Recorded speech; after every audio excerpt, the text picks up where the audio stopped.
Have you ever noticed how hard it is to get rid of something that you don't use anymore when there's absolutely nothing wrong with it? That beautiful sweater that you haven't worn in years, the extra set of dishes that just sits in the cabinet, the solid wood piece of furniture that doesn't really fit your home anymore. Because for a lot of us who grew up in the 70s and 80s, getting rid of something that still has value almost feels wrong. We grew up hearing things like, "Don't waste that. Someone might need that someday. Take good care of your things." And those were good lessons. Learning to appreciate what you have, taking care of your belongings, and not being wasteful, those are good things.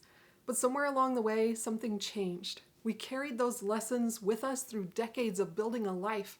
Homes, careers, hobby, family, holidays, memories.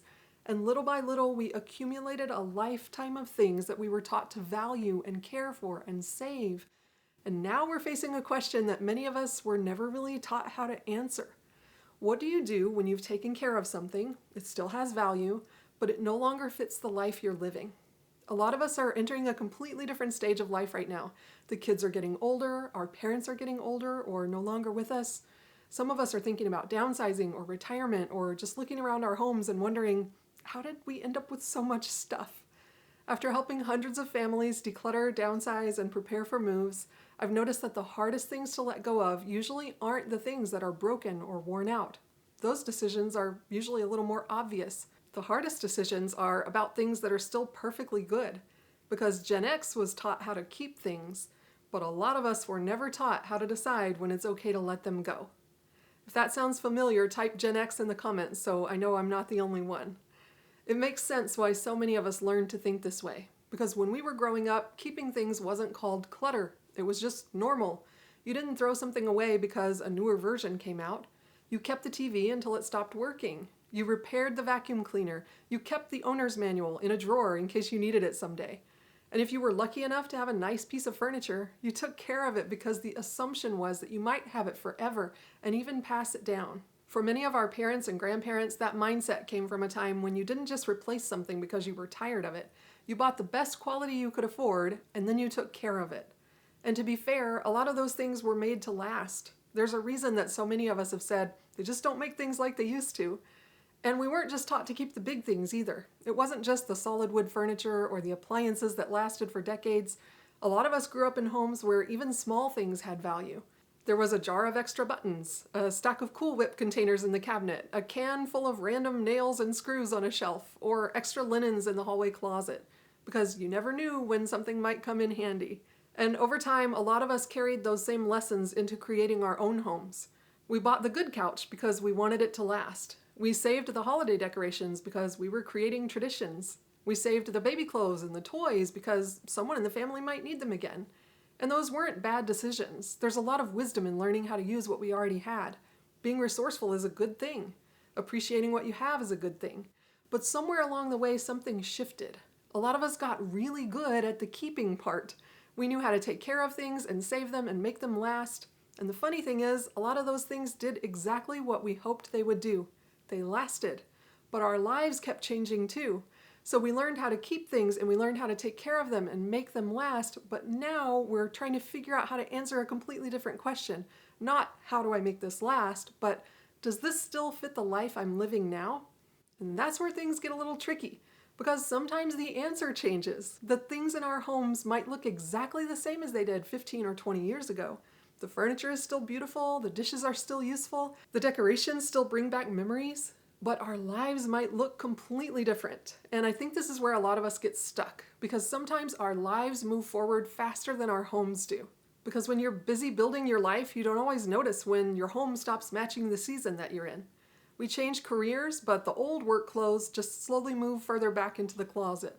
We stop hosting the same way we used to, but the serving dishes are still there in the cabinet, waiting for the next big gathering. We try hobbies, we change routines, we move, we grow, our priorities shift, and our world changed too, because we're the generation that lived through the transition of almost everything being physical to almost everything becoming digital. Our photos, our music, our recipes, our paperwork, so much of what represented our lives used to take up actual space in our homes. But the things from those previous seasons didn't just automatically disappear, so little by little the layers began to build.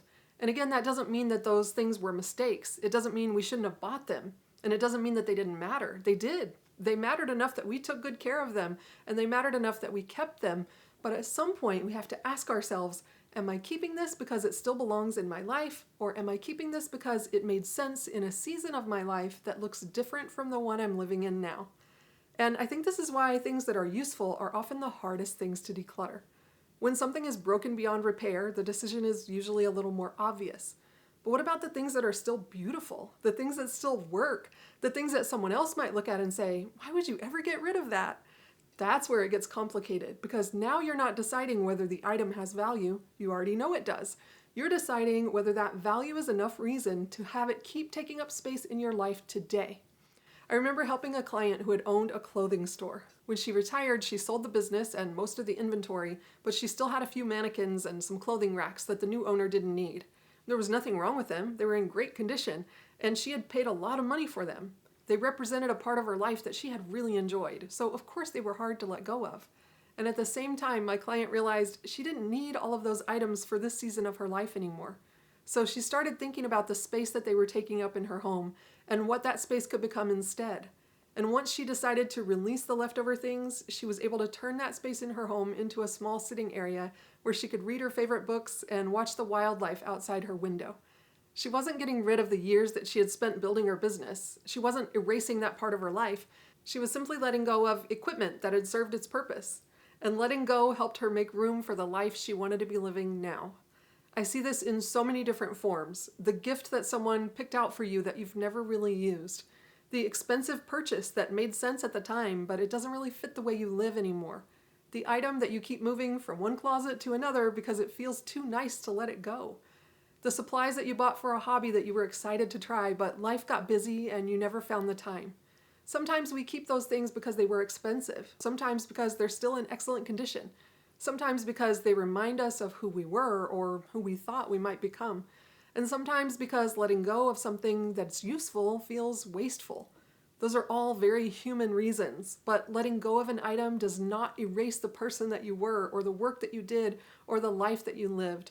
You can appreciate something and be grateful for the role that it played, and you can still decide that it no longer needs to take up space in your home. If you've gotten any value out of this video so far, it would mean the world to me if you would hit that subscribe button so that I can reach more people and help more people. Thank you so much. Let's keep going.